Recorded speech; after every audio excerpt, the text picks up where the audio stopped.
It really is my pleasure to introduce our first speaker, Amelia Shoemark, who I have known for many, many years.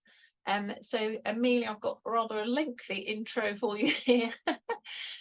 So Amelia is a scientist, if you want to be starting to share, Amelia is a scientist. She spent her career researching into the causes of the chronic respiratory disease bronchiectasis. And that's since her PhD at Imperial College London, working across also the Royal Brompton Hospital site.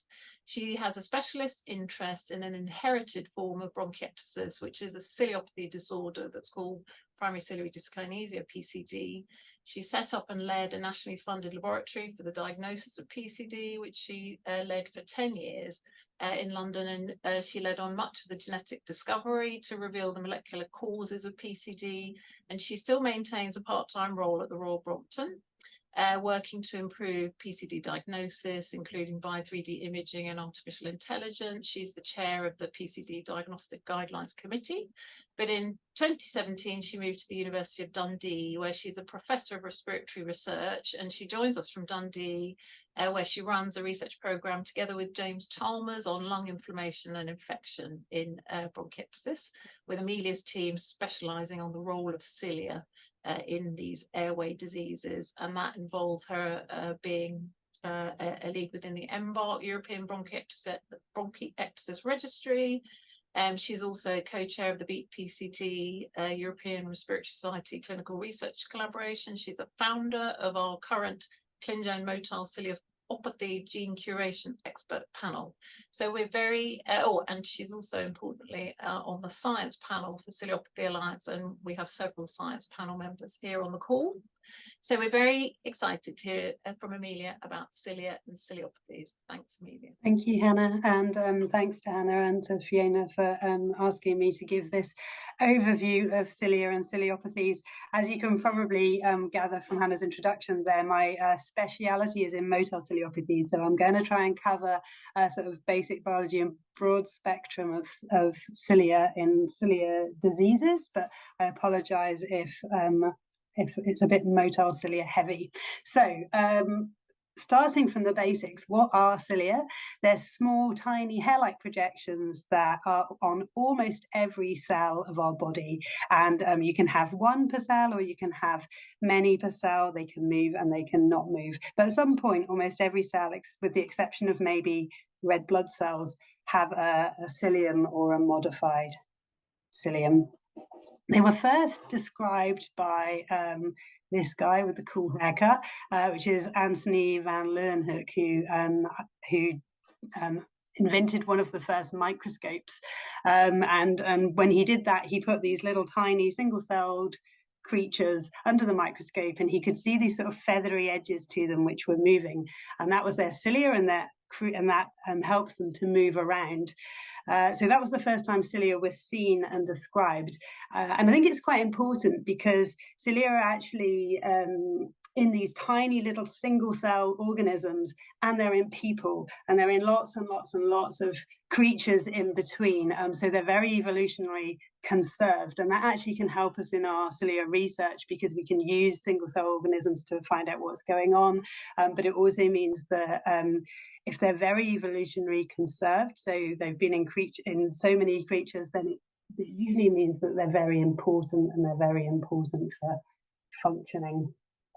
So now microscopes have got better, and this is a microscope that almost takes up a whole room, but it allows us to look at the structure of these cilia in a lot more detail. So this is an example of a cryo-electron micrograph of just one of those little hair-like structures, and we can see lots and lots of detail about what's going on in there.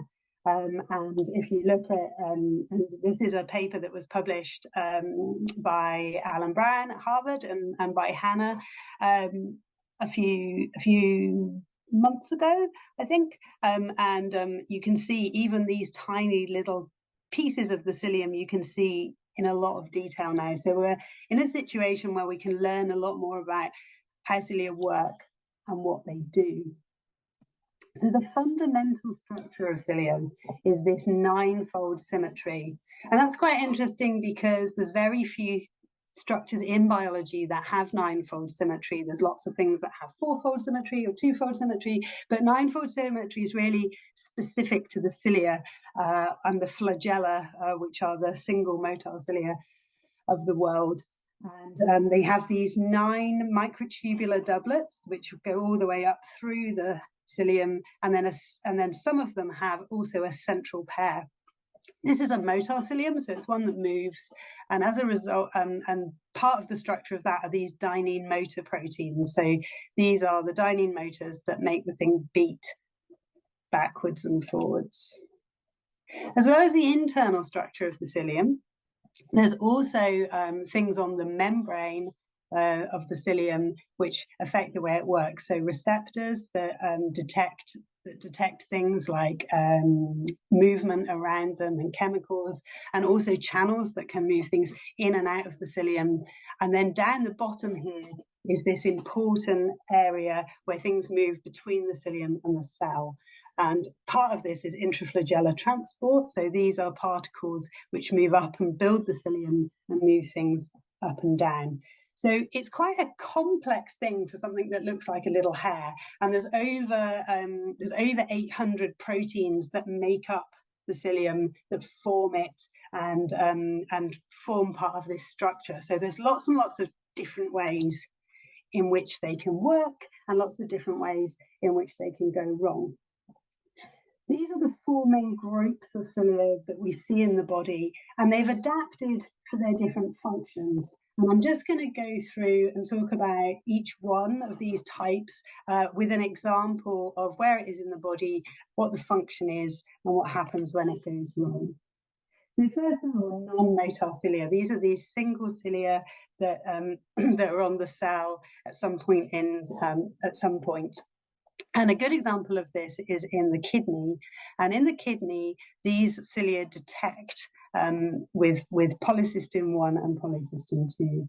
And if the polycystin 1 and 2 aren't working and aren't detecting things properly, then cysts are formed and you get polycystic kidney disease.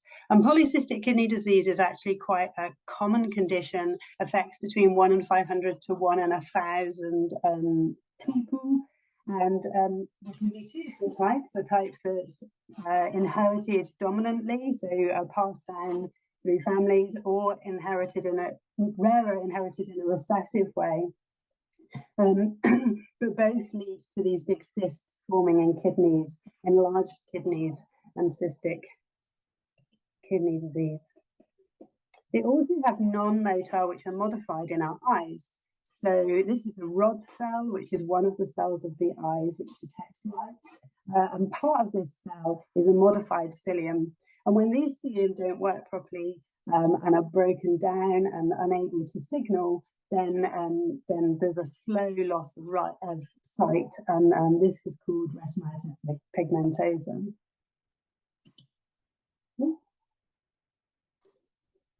Cilia are involved in our development, and hopefully this will work properly. So this is an embryonic node. So this is within the embryo, looking at cilia in the node, and the node is where left-right patterning is established. So the cilia move gradients of things from to the left or to the right, and that identifies how the organs are going to form. And if this doesn't occur, then people can get situs inversus. So this is where the heart is on the opposite side and all of the internal organs are on the opposite side. And this is a sign that someone might have a ciliopathy if you see situs inversus. There's also other versions of organ formation which doesn't go as you would ordinarily expect. Examples like polysplenia, so having more than one spleen. Sorry, I've done something funny to my thing, which means I can't move my slides on. Amelia, could you speak up a little bit louder, please? So this is the next type of cilia, which is motile cilia, and motile cilia line our respiratory tract, and they're our first defense against lung infections and anything that we breathe in from the atmosphere. So bacteria, virus, pollutants, they get trapped in mucus which sits on top of these cilia, and they clear it out of our airways. So if these cilia don't work properly, then we can end up with getting repeated chest infections because there's that lack of protection against infection. These cilia, just to give you, this is a video from a nasal brushing, so a scraping taken from the inside of the nose and then looked at slowed down. So they move about 15 times each second, so much faster than you can see. To give an idea of size, these motile cilia are about 6 microns long, so that's a micron is 1,000th of a millimeter, so 6 of those, and even thinner, which is why we need microscopes to look at them. Primary cilia are smaller than that. They're about 3 microns, so about half the size, the non-motile ones, compared to that. And there are about 200 of these per cell. So when the motile cilia don't work, a number of things happen. So people can get situs inversus, as I just described, because of the lack of cilia moving in the embryonic node. Babies tend to be born with neonatal symptoms, so they'll have a wet productive cough from early in life because the cilia aren't clearing secretions, and so people have to clear them themselves with coughing. Recurrent chest infections, which leads to inflammation in the lungs and can eventually lead to lung scarring. The cilia start in the nose and they move all the way down into the airways. And so people with primary ciliary dyskinesia, where the cilia don't work properly, or the motile cilia don't work properly, end up with rhinitis or rhinosinusitis. There are also cilia in the ears. So people can get otitis media, and that can persist throughout life. The sperm tail are very similar to structures of cilia. So if the sperm don't work properly, then infertility can occur. There's also, as I said, cilia in almost every organ in our body. So there's cilia in the fallopian tubes, and there's also cilia in the male efferent ducts. And therefore, females and males can have fertility problems. Primary ciliary dyskinesia occurs in about 1 in 7,500 people. And this is just an example of classic PCD, so inherited condition where the cilia don't work. And this is where you can see this video is playing on the right here. The cilia don't move at all. And you can see different structural problems by looking down the microscope at these cilia of people with PCD. So you can see here there's the lack of the dynein motor proteins on panel C. On panel E, there's a complete destruction of that 9-fold symmetry of the microtubules. So that's just a few examples of ciliopathies, so retinitis pigmentosa, primary ciliary dyskinesia, and polycystic kidney disease. So ciliopathy being the term for when your cilia don't work properly. And there are actually 35 different, or more than 35 different ciliopathies that have been recorded. Collectively, they affect nearly all the organ systems. And some of the most common things you see in ciliopathies are polycystic kidneys, retinal degeneration, obesity, skeletal malformations, and brain anomalies. This picture is taken from the Ciliopathy Alliance website, and it gives a good overview, I think, of where cilia are in the body and when they don't work properly, what the consequences can be. And I've listed here some of the ciliopathies that we know about, some of the syndromes. People get multiple symptoms from multiple organs, and many of them are quite rare, so affecting 1 in 100,000 to 1 in 200,000 patients. Some much more common, but together, actually, they form a big group of rare diseases with many things in common and many overlaps. So this is an old paper now, but I quite like it because along the top here in shorthand, it lists all of these cilia syndromes, or many of the cilia syndromes. And on the left here, it lists some of the different problems that occur with these ciliopathies, but you can see there's big overlap between them. And I think that's why things we do in the Ciliopathy Alliance are important in working together to try and understand and to push the agenda that cilia and ciliopathies are important, because actually there's a big overlap between all of these conditions, and together they actually become a lot more common, and we can learn from one another about the biology. So I thought I'd show this as an example. As I said, there's numerous genes that can be affected. Most cilia conditions are genetic and genetically inherited. This is just one gene, which is called OFD1. And depending upon where your mutation is in this gene, you get different symptoms. So there's a condition called OFD1 syndrome, in which people get cystic kidneys, skeletal malformations, developmental delay. Some people with mutations in the OFD1 gene can have Joubert syndrome, and some of the symptoms of that can be polydactyly, so more digits than more than 5 digits, and then this is brain CT scans from people with Joubert, and there's a classic sign here which is called the molar tooth sign, which you can see looks a little bit like a tooth, and that's classic for this condition, and usually people have developmental delay. There's also this condition called Simpson-Galabi-Baymel syndrome, which is where you have all of these classic symptoms of non-motile ciliopathy. So there's also a respiratory component. And then you can also get primary ciliary dyskinesia, which is a motile ciliopathy, just affecting the motile cilia in the respiratory tract, situs inversus, and the other symptoms I just described of PCD, with none of the other ciliopathy symptoms. And that's when the mutation is in a specific part of this gene. And I thought I'd just show you some motile cilia from somebody with a mutation in OFD1. So instead of that nice network and escalator of cilia moving that we saw in the other videos, you can see they're more disordered, but also there's these sort of paddle-shaped things on the top that move and make them ineffective in clearing secretions. And if you look by electron microscopy, instead of these nice feather hair-shaped cilia, you get these big bulbs. And the OFD1 protein is involved in gating things from the cell into the cilium. So that's really just an example of how in one gene we can get multiple different problems with multiple different cilia, and not everybody has everything.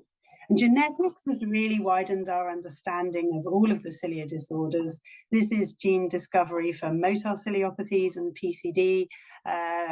Many of these genes being identified by Hannah, who just introduced.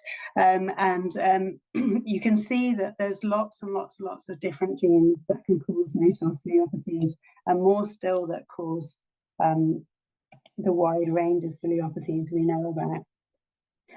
So having given an overview of what cilia are and ciliopathies, I thought, given the next talk, that maybe it would be important to talk about why it's important to make a genetic diagnosis. And I'm going to use primary ciliary dyskinesia and multiple motile ciliopathies to make this point, but I think it's valid for all ciliopathies. So why do we need to make a diagnosis, and why do we need to make a genetic diagnosis?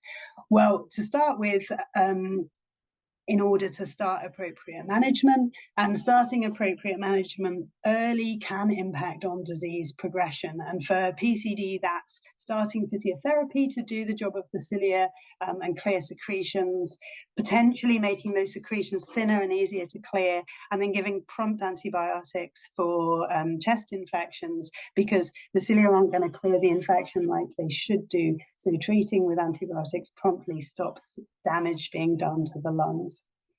Really importantly for ciliopathies is the fact that multiple organs and multiple systems are involved, and therefore we need multidisciplinary teams in the hospitals. We need to see different people for different symptoms, and ideally we want those people to work together to understand our condition overall. For PCD, that involves referral to ENT, ear, nose and throat colleagues, to cardiology, but also for genetic counselling, to understand how the condition has been inherited, and potentially for family planning, and also as people grow up, for fertility and considering fertility options.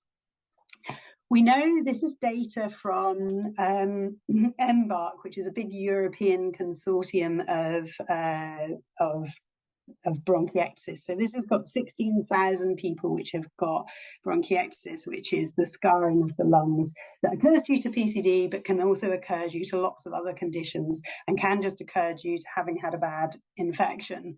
And you can see that if people are diagnosed with PCD as adults and they go into a bronchiectasis clinic, they're more likely to get referred for physiotherapy. They're more likely to have their phlegm sent off to check what's being grown.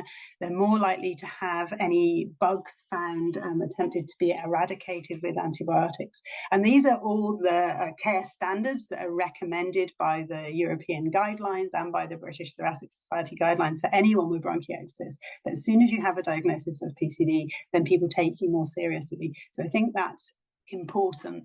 Also, if you have PCD and you have bronchiectasis, you're more likely to end up in hospital. And so that's possibly part of the reason why things are taken more seriously. So a diagnosis is important. It's important for care. It's important for understanding what's going on. We're also beginning to understand a little bit more about how different genes lead to different phenotypes. So I think the OSD1 example I just gave is an example across the ciliopathies, but also within a single ciliopathy, like primary ciliary dyskinesia, we start to understand that different genes lead to different manifestations of the condition. And this is an example of situs inversus. So there are some gene defects of cilia which actually affect the central pair of microtubules, and so the cilia end up basically doing this, and this is what they do in the embryonic node anyway. So people don't get situs inversus and don't have that complication if they have those particular gene defects. There's also mounting evidence that some genes can lead to a more severe condition than others across the 56 genes that we know about. And this is a fairly complicated slide, but essentially it's showing some analysis we did. And we did it this way because actually, as a rare disease, once you've split it up into 31 different genes, it's quite difficult to do a careful analysis on each gene. So what we did is we used some AI modeling software, and this work was done by a lady called Bruna Ruboa, who was based at the University of Southampton. And she used this modeling software to model all of the symptoms together and all of the findings that we had from our diagnosis together. And then over the top of those things, we've overlaid what genes people had. So you can see here in the blue, people with bad lung function are all clustered together over here with the dark blue, and better lung function is over here in the white. People who had neonatal respiratory distress, they were born and had an event shortly after birth. Again, dark red is that happened. White is there was an absence of neonatal respiratory distress. And then as you overlay the genes over the top, you can see people with CCDC39 more likely to have had neonatal respiratory distress and more likely to have bad lung function. Whereas people with this gene DNH11, more likely to have, less likely to have had neonatal respiratory distress and more likely to have better lung function. So although that's not saying that everybody with this gene will follow this progress, because there's obviously lots of environmental factors and care and when you get your diagnosis that make a difference, it does allow us to counsel maybe and to think a little bit more about the future. This has also been shown by groups in the US this year. So that paper was from the UK. This is basically a paper from the US showing a very similar thing. And collaboration is really key when you have a rare disease or you're trying to find therapies for a rare disease. So I just thought I'd show this because this is one of the biggest PCD trials to date. This was 123 people. There were 32 sites that recruited to this therapeutic trial across 8 countries. And it was just revealed in September this year what the results are, and we were able to show that using something that thins the mucus essentially had a marginal difference on lung function. But I don't think it's the result of the trial that's important here. I think what's important is that working together internationally, we're able to start doing trials of therapies in these rare diseases. And I think that's becoming increasingly important. So I don't know how familiar people on the call are with cystic fibrosis and following the cystic fibrosis story, but cystic fibrosis really was considered a lethal condition in the 1950s, and we've made slow progress with different types of therapies. And then in 2009, 2010, genetic therapies and specific therapies to defects that cause cystic fibrosis were identified, and they've really made a step change difference to the fact that people are now living longer, healthier lives. And for primary ciliary dyskinesia, the first genetic therapies have started in the pipeline. So this is 2 companies working on messenger RNA therapies, which are essentially therapies looking directly at the gene that's affected and inhaling those. And these are starting to go into phase 1 and phase 2 trials. So phase 1 and phase 2 trials are where they go for the first time into humans. And Recode have done their safety trials and are now looking to see whether these therapies work, and Ethris aren't far behind. And I just need to say here, I should have said at the start that I've received fees for consulting for both of these companies, so I should disclose that as an interest. But I think you'd hope I would, because I want therapies to be developed. So in order to get genetic therapies and to identify therapies for ciliopathies and get them over the door, through the door, I think we need to work together collaboratively, looking at all of the different cilia genes, whether they're motile cilia or primary ciliary. We need to work across Europe, probably internationally, across all of the different countries as collaborations, because that's the only way, if we're looking at these very, very rare diseases, that we're going to be able to make progress and start to be able to identify therapeutic options. So in summary, cilia are in all organs of the body, really key to development and health. There's a big overlap between many of the ciliopathies, and to develop therapies, I think we need to be making an early, accurate genetic diagnosis and collaborating between ourselves, between patients, between healthcare workers, between pharmaceutical companies, and across the world. Thank you. Thank you so much, Amelia. What a fantastic talk.